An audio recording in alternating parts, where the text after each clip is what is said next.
Hello guys, मैं आप लोगों के लिए एक न्यू चाइनीज ड्रामा लेकर आ गई हूँ जिसके स्टार्टिंग में हमें हमारी फीमेल लीड यानमो दिखाई जाती है जो अपने बारे में बता रही होती है कि मुझे किस तरह की ब्लड डिजीज होगी जिसका ट्रीटमेंट पता करने पर पता चला है कि स्पेशल पर्सन का ब्लड सीरम यूज होगा। पर उस पर्सन के बारे में सर्च करने पर पता लगा है कि वो इस टाइम में नहीं बल्कि वो इससे 200 साल पहले वाले टाइम में मिलेगा और अभी तो 2223 है, जबकि इससे पिछले सेंचुरी में जाना पड़ेगा। जहाँ पर जाने के लिए मेरे फ्रेंड ने मेरे लिए टाइम मशीन भी तैयार करके रखी है। इतने में उसका फ्रेंड और उसका असिस्टेंट आ जाते हैं जो उसको उठे हुए देखकर उसको अपने साथ ले जाते हैं। साथ में यानमो इस टाइम की एक्ट्रेस भी थी, वो उनके साथ चली जाती है और टाइम मशीन के बारे में उसे पता चल रहा होता है कि क्या क्या चीजें होंगी, क्या होगा और कौन से टाइम में तुम पहुंच जाओगी। एक ब्रेसलेट भी देते हैं जिससे ब्लड एक्सट्रैक्शन हो सकता है और भी काफी अपनी न्यू टेक्नोलॉजी की चीजें उसको साथ में देकर भेजते हैं। वो जैसे टाइम मशीन में चली जाती है तो उनसे पूछने लगती है कि क्या तुम लोगों ने कुछ और तो इंस्ट्रक्शंस नहीं देनी थी। अभी इतना ही कहती है तो टाइम ट्रेवल करके जाने लगती है जहाँ पर उसका असिस्टेंट साथ में तो जा रहा था पर कुछ टाइम के लिए उससे सेपरेट हो गया था और यानमो को हमारे मेल लीड के बारे में बताया जा रहा होता है जिसका नेम गोयान था। गोयान के बारे में ये बताया जाता है कि वो बहुत ही जीनियस साइंटिस्ट है जो किसी भी चीज का ट्रीटमेंट निकाल देता है। काफी बातें उसके बारे में बताई जा रही होती है। फिर इसका टाइम मशीन दोबारा से स्टार्ट हो जाता है एक जगह पर जहाँ ये पहुंचती है। वहाँ पर काफी तेज हवा चल रही होती है और ये जाने के लिए जगह ढूंढ रही होती है तो घर की विंडो से अंदर जाने लगती है। पहले तो मिरर से टकरा जाती है और उसके बाद विंडो को ओपन करने के बाद गोयान के घर पर पहुंच जाती है। अब गोयान जो सोया हुआ था वो उसके पूरे घर को देख रही होती, तभी गोयान उठकर आ जाता है जिसको देखते साथ ही वो गोयान पर अपनी ब्रेसलेट से हमला कर देती क्योंकि इसी से तो उसने ब्लड एक्सट्रैक्ट करना था। पर एकदम से यूज करने की वजह से टाइम रिवर्स में चलने लगता है और आज से सुबह हो गई थी। जब वो मॉर्निंग देखती तो कहने लगती कि क्या वो कुछ भी रियल नहीं था जो मेरे साथ आते साथ हुआ। ये बात उसे समझ नहीं आ रही होती। इतने में उसका साइड से असिस्टेंट आ जाता है जिसे देखकर वो पूछने लगती कि ये तुम यहाँ पर और मेरे साथ अभी क्या हुआ था। तो वो बताने लगता है कि आपने ब्रेसलेट को इस तरह लोगों के सामने यूज नहीं करना क्योंकि लोगों को पता लग जाएगा कि आप फ्यूचर से पास्ट में आई हो। ये बातें सुनने के बाद यानमो भी सोचने लगती है कि अब उसको कोई दूसरा रास्ता ही अपनाना होगा पर उसे समझ नहीं आ रहा होता कि वो क्या करेगी। और गोयान दिखाया जाता है जो मॉर्निंग में उठकर ब्रश वगैरह करता है, तैयार वगैरह होकर अपनी मीटिंग के लिए निकल जाता है। जबकि दूसरी तरफ यानमो दिखाई जाती है जो इस दुनिया के बारे में जान रही होती है कि यहाँ पर कौन सी इलेक्ट्रॉनिक चीज है क्या नहीं, और साथ में शॉपिंग भी कर रही होती है। और गोयान जो अपने बोर्ड वालों के साथ मीटिंग कर रहा होता है पर वो उनके साथ अच्छा एटीट्यूड नहीं दिखा रहा होता बल्कि उनके सवालों का बिल्कुल उल्टा सा जवाब दे रहा होता है। ये बातें करने के बाद वो वहाँ से चला जाता है। जब अपने ऑफिस में आकर बैठा होता है तो उसका फ्रेंड सुयो उसके पास आ जाता है। कहने लगता है कि तुमने उनके साथ ऐसा क्यों किया, तुम्हें पता था ना कि वो बोर्ड ऑफ डायरेक्टर है। तो वो कहने लगता है कि मुझे पता था कि मेरा दोस्त पीछे है ना जो हर चीज को संभाल लेगा, इसलिए मैं उनसे ऐसे बात करके आ गया। अब वो उसे इतने मस्के लगाता है कि सोई भी मान जाता है और पकड़कर जब उसकी कॉफी पी रहा होता है साथ में उसको रात वाले इवेंट के बारे में बता रहा होता है कि तुमने अवार्ड लेने के लिए जाना है। वो कहता है कि रोज रोज मुझे अवार्ड मिलते रहते हैं, मैंने लेने के लिए जा रहा। सोई कहता है कि तुम्हें जाना ही होगा, ये बहुत ज्यादा इंपॉर्टेंट है। तो वो मान जाता, पूछे लगता है कि अच्छा कॉफी कौन सी पियोगे। तो वो उसको कॉफी बताकर भेजता है कि मेरे लिए ये बना कर लाना। रात के टाइम वाली अवार्ड सेरेमनी आ जाती है जहाँ पर गोयान को बुलाया जा रहा होता है पर गोयान तो वहाँ पर होता ही नहीं। सब लोग देख रहे होते कि गोयान कहाँ पर है, अपना अवार्ड तो ले। अब ये देखने के बाद सुयो सोच लेता है कि अब उसे उसकी जगह पर अवार्ड लेना पड़ेगा, इसलिए वो सबसे बात वगैरह करने लगता है और अपनी लाइफ को वैसे बोलने लगता है जैसे यहाँ पर गोयान भी होता तो वो यही सब कहता। और दूसरी तरफ गोयान दिखाया जाता है जिसको एक टर्टल नजर आता है तो वो उसको जल्दी से पकड़ लेता है। कहने लगता है कि तुम यहाँ पर अकेले हो, चलो तुम लकी हो, मेरे हाथ में आ गए, मैं तुम्हें अच्छी जगह पर छोड़ आऊंगा। इतने में उसे बातें करते हुए सोयो भी देख लेता है। कहने लगता है कि तुम्हें मैंने बोला था ना कि तुमने वहाँ पर आना है पर तुम क्यों नहीं आए। वो कहता है कि मैंने तुम्हें पहले ही बोला था, मेरा वहाँ पर जाने का दिल नहीं है और मुझे पता था कि तुम हर चीज को हैंडल कर सकते हो। और तुम बताओ तुम्हें क्या चाहिए, क्या तुम्हें ये टर्टल दे दूं, यही मेरी तरफ से तुम्हारे लिए प्राइज है। पर सोयो इस बार भी उसे कुछ भी नहीं कहता।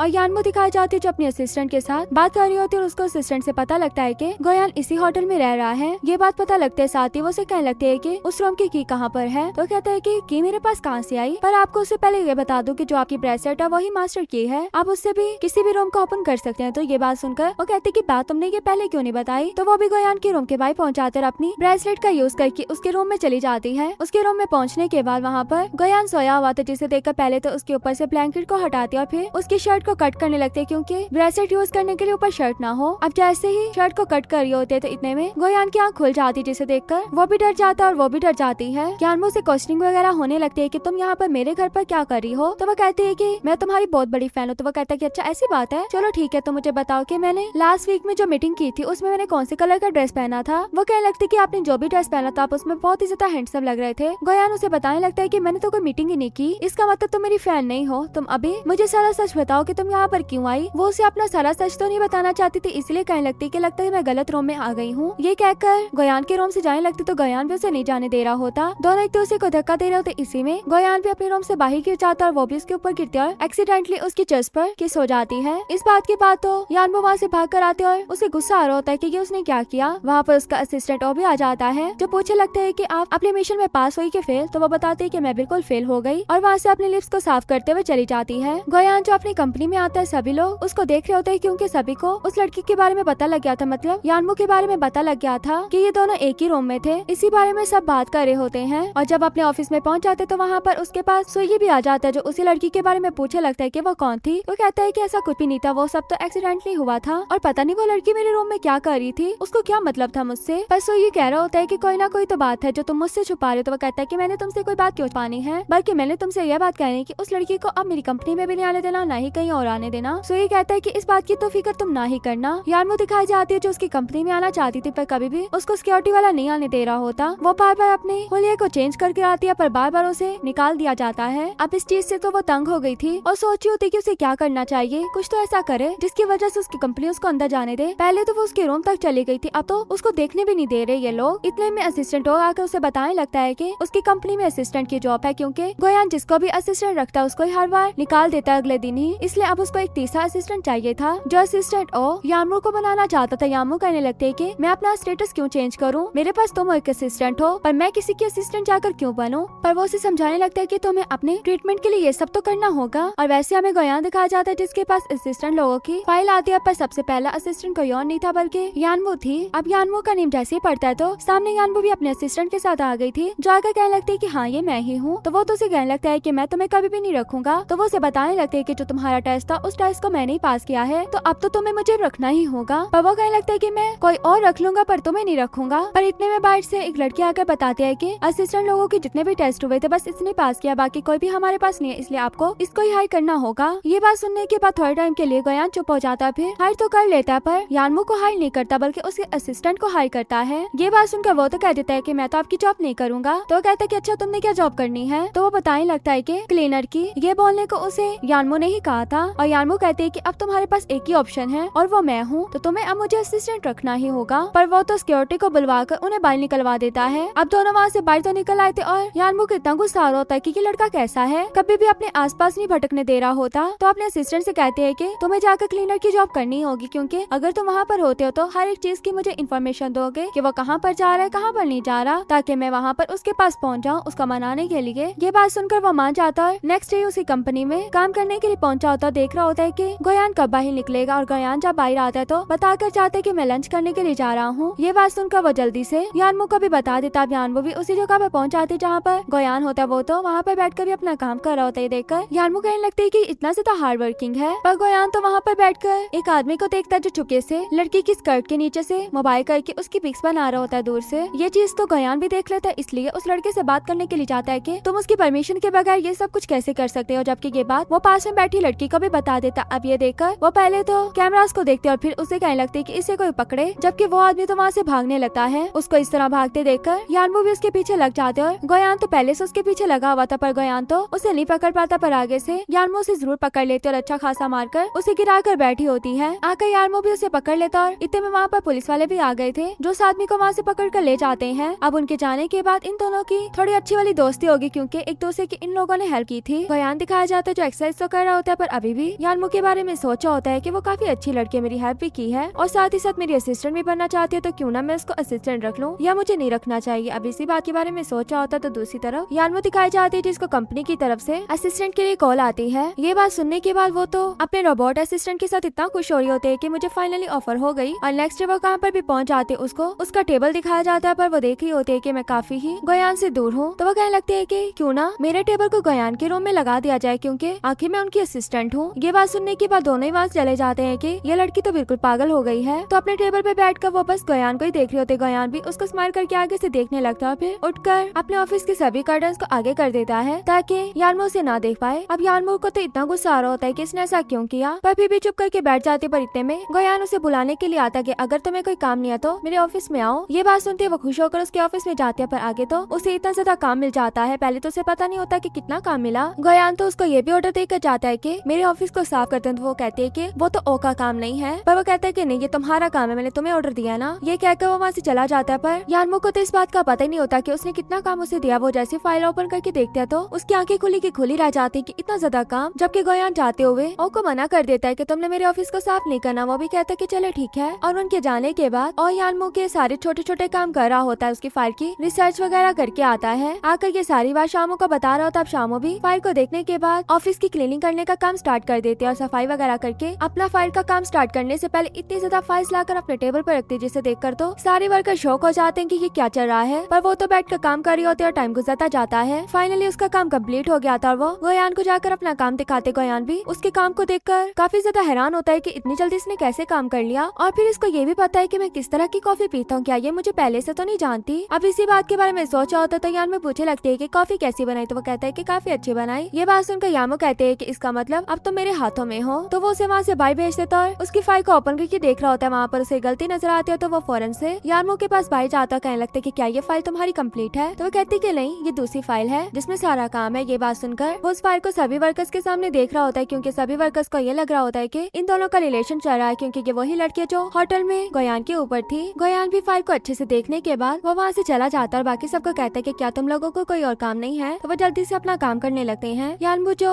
गोयान को कॉफी देने के लिए आती, तभी वो देखते है कि गोयान तो वहाँ पर सोया हुआ। ये देखकर वो हर जगह को अच्छे से बंद करने के बाद उसी के पास बैठकर उसके ब्लड को लेने लगती है, और जैसे ही ब्लड ले लेते हो तो गोयान की आंख भी खुल गई थी, जिसे वो देखकर वो पूछे लगता है कि तुम ये क्या कर रही हो। अब यानबू से क्या कहती कि मैं ब्लड ले रही हूँ, पर वैसा कुछ भी नहीं कहती। पर गोयान उसे पकड़ कर लिटा लेता, कहने लगता है कि तुम क्या चाहती हो। ये कहते हुए उसके क्लोज आ रहा होता है, पर इतने में वहाँ पर सोई आ जाता है, जिसे देखते साथ ही दोनों एक दूसरे से साइड पर हट जाता है। यानबू कहने लगती कि मैं तो यहाँ पर कॉफी देने के लिए आई थी। वो कहता है कि हाँ, ये कॉफी देने के लिए आई थी। ये कहकर उसकी लाई हुई कॉफी को पीने लगता है। अब जैसे उनकी बात सुनकर सोई भी उस कॉफी को पकड़ कर पीने लगता है, तो जल्दी से उस कॉफी को पकड़कर यानबू पीने लगती है और कहते हैं कि बहुत अच्छी कॉफी है। अब सोई भी उसे पहचानने वाला होता है कि ये तो वही पिक वाली लड़की है जो हमारे होटल में थी, पर इससे पहले वो कोई और बात करता। यानबू तो वहाँ से भाग जाती है। उसके जाने के बाद सोई गोयान को बुला रहा होता। गोयान तो इतनी स्माइल कर रहा होता, फिर भी किसी न किसी तरह सोई का सामना कर लेता है। वो उसे पूछे लगता है कि तुम दोनों का क्या चक्कर चल रहा है। तो वो कहता है कि कुछ भी नहीं। इतने में सोई को एक कॉल आती है। वो किसी और की नहीं बल्कि हमारे न्यू कैरेक्टर की थी। उसका नेम जाओ हान था, जिसको फ्राइड चिकन के नाम से भी जाना चाहता है। अब उसकी एंट्री होती है कंपनी में। वो कंपनी में पहले आते साथ बाई के स्टाफ लोगों से बातें करने लगता है। उसे कहता है कि तुम कितनी वीक हो गई, क्यों ना तुम मेरे ये चिकन खाओ। ये कहकर उसे फ्राइड चिकन दे देता है, और वहाँ से जाते हुए उसे यानमू नजर आती, जिसे देखकर तो वो देखता रह जाता है और कहता है कि क्या ये यहाँ पर न्यू आई है, क्योंकि मैं तो इसे नहीं जानता। ये कहकर उसकी तरफ जा रहा होता है, उसको भी जाकर अपना फ्राइड चिकन देता है, पर वो तो आगे से इसे देखकर सिक्योरिटी को बुला लेते। पर सिक्योरिटी आकर इन्हें बताती है कि ये कोई और नहीं, मिस्टर जाओ है जो यहीं पर काम करते इसी इंस्टीट्यूट के लिए। आपको कोई गलत फहमी हो गई कि ये कोई बाहर का आदमी है। और जाओ को भी बता दिया जाता है कि ये गोयान की न्यू असिस्टेंट है। तो वो भी काफी अच्छे से बात कर ही रहा होता है। तो इतने में उसे रियलाइज हो जाता है कि ये लड़की कोई और नहीं बल्कि वही पिक वाली लड़की है। तो कहने लगता है कि तुम्हें कोई ना कोई तो बात है जो गोयान ने तुम्हें रखा। ये कहकर वहाँ से चला जाता है और गोयान के सामने बैठ जाता है। पूछे लगता है कि वो लड़की कौन है। इस बात पर सोई कहने लगता है कि वो कहता है कि वो लड़की कोई भी नहीं है, बल्कि उसके काम अच्छा करने की वजह से इसने उसे रखा है। अब दोनों मिलकर जोहान को बहुत ही ज्यादा तंग करने लगते हैं, और गोयान तो उसे ये भी कहता है कि तुम मेरी बहन के पीछे पड़े हुए हो ना, मैं तुम्हें बताऊं कि मेरी बहन को कौन सी जगह सबसे अच्छी लगती है। तो वो पूछे लगता है कि हाँ बताओ, आजकल तुम्हारी बहन की कौन सी जगह फेवरेट है। तो वो उसे कह देता है कि जहाँ पर तुम ना हो। ये बात जोहान से कहाँ बर्दाश्त होनी थी। वो कहने लगता है कि अगर तुम्हारी खुद की गर्लफ्रेंड नहीं है तो मेरी लव लाइफ के पीछे क्यों पड़े हुए, मुझे तो अपनी गर्लफ्रेंड बनाने दो ना। ये कहकर वहाँ से चला जाता है। जाओ के जाने के बाद वो दोनों एक दूसरे के साथ खुश होकर हाई फाई करते हैं कि हमने इसे तंग कर दिया अच्छे से। पर वो भी सोच लेता है कि अगर तुम मुझे तंग करो ना तो मैं भी देखना तुम्हें कैसे कैसे तंग करता है। ये कहकर वो अपना फुल गेटअप ही चेंज कर लेता है, यानमू को रोक लेता है और उससे बात कर रहा होता है। पर यानमू कहती कि मुझे तुम्हारे फ्राइड चिकन नहीं चाहिए। वो कहता है कि नहीं, ऐसी कोई भी बात नहीं है, मुझे तो तुम्हारे बारे में एक सीक्रेट पता लग गया। तो वो कहती कि कैसा सीक्रेट। तो वो कहता है कि तुम यहाँ पर गोयान को अप्रोच करने के लिए आई हो ना। तो कहती कि ऐसी कोई भी बात नहीं है। तो कहता है कि मैं तुम्हें तरीके बता देता, अगर तुम उसे अप्रोच करना चाहते हो तो उसे ड्रिंक करवा दो। ये आइडिया तो यानमू को काफी अच्छा लगता है। और वैसे नेक्स्ट सीन में दिखाया जाता है कि वो सभी अपने कोलीग्स के साथ ड्रिंक करने के लिए आई होती है। वहाँ पर वो उनके साथ शर्त लगा लेते हैं कि अगर यहाँ 15 मिनट में गोयान आ जाता है तो तुम लोग क्या करोगे। वो कहने लगते हैं कि ऐसा हो ही नहीं सकता, और अगर आ जाता तो जो तुम कहोगे वही हम करेंगे। ये बात करने के बाद वो भी गोयान को कॉल करते उसे कहते हैं कि तुम अभी 15 मिनट में यहाँ पर पहुँचो, अगर तुम नहीं पहुँचे तो मैं सबको बता दूंगी कि उस रात हमारे दरमियान क्या हुआ। ये बात सुनती वो तो फौरन से भाग कर आने लगता है। अब गोयान यहाँ पर जैसे ही पहुँचता तो देखता है कि सब लोग अपना ही मस्त लगे हुए थे, पर जैसे गोयान को देखते हैं तो वहीं पर रुक जाते। गोयान भी आकर उनके सामने बैठ जाता है। तो यानबू भी उसके पास जाकर बैठ जाते और कहने लगती है कि तुम ड्रिंक करो। पर वो जब नहीं कर रहा होता तो वो भी उसे कहने लगते है कि मैं भी सबको रात के बारे में बता दूं क्या। ये बात सुनती वो उसके सामने ड्रिंक करने लगता है और उसे भी कहता है कि तुम भी मेरे साथ ड्रिंक करो ना। इस तरह दोनों काफी ज्यादा ड्रिंक कर लेते हैं, पर गोयान ने तो कुछ ज्यादा ड्रिंक कर ली थी। वो तो तभी गिर जाता है ड्रिंक करते साथ ही। ये उठाकर उसको घर तक तो लेकर आती है, पर घर तक आते आते उसका सर कहाँ नहीं मारती। इसी वजह से वो बेचारा बेड पर तो लेटा है, पर उसकी नोज से ब्लड आ रहा होता है। ये देखकर तो